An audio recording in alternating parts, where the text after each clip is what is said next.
Hi, in this video I want to show you this toaster. This is a very nice, good-looking, functional toaster. I like it because of the way it looks. It's got like a chrome finish here and here, and even on the bottom it looks good. However, you can't really see the bottom when it's sitting on your counter. It's got features that most other toasters have. It's got bagel, it's got an express finish feature, reheat and frozen, and you can set this here with a dial. I actually like the cancel feature. It's very easy to use, and I'm going to show you how to use it in this video. First, let me show you the extension cord though. You see it's not very long, but it's pretty thick and pretty hefty. And the toaster itself is pretty hefty. Another thing I like about it is it doesn't make a huge footprint, so if you have a small kitchen, despite what the size may look like, it is the size of a regular toaster. I actually have another toaster which is much bigger than this one, so great item. All right, let's go ahead and toast some bread. Right now the toaster is not plugged in, so the first thing you want to do is plug it in.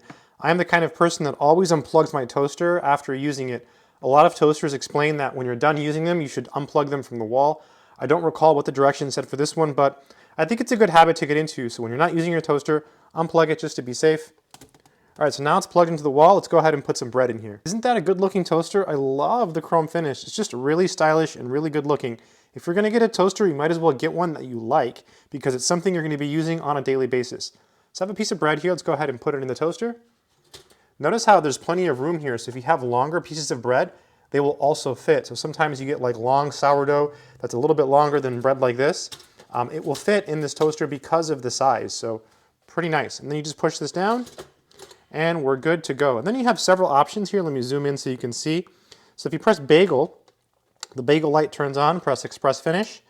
That turns on, press reheat. That turns on, press frozen. That turns on. And then when you're done, like let's say you want to cancel it, you can press this button here. Watch what happens here when I press cancel. I'm going to back up a little bit so you can see it. You see that? Let me do it again so you can see something. So watch, I'm going to go ahead and press cancel. And I'm going to push. It does require some force. But the toaster itself does not move because it's secured to the countertop here. And I think it's because the weight, or perhaps these little grippies here on the bottom, you see these? 1, 2, and then over here we have 3 and 4. This really grabs the counter so it doesn't slide around on your counter.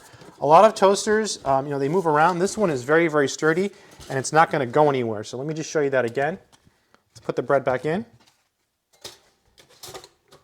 And when you press cancel, no movement from the toaster, nice and sturdy. So let's go ahead and toast the bread for a little bit. I'm going to go ahead and put it on 8 and just toast it just for a little bit so you see how the bread looks after it's toasted.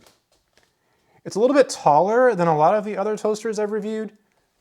And honestly, it's probably the best looking one I've reviewed, although I do have one that's red that I really like, but most people don't like red toasters. This one's a little more classy with the chrome finish. And I really like the sturdiness. The sturdiness of this toaster, I think, speaks to the quality of it. All right, I'm gonna wait a little bit longer and we'll wait for this bread to be done. All right, I'm back and I have it on a really high setting, so I'm gonna go ahead and hit cancel and see what we have. Ooh, that's nice and hot and crispy. Look at that. A perfectly toasted piece of bread. Wonderful. This is the best. I love it. Overall, I think if you're looking for a nice, stylish toaster, this is definitely one to consider. I really love the way it looks, the way it feels. It's sturdy and it makes great toasted bread. I hope it's been helpful. Good luck.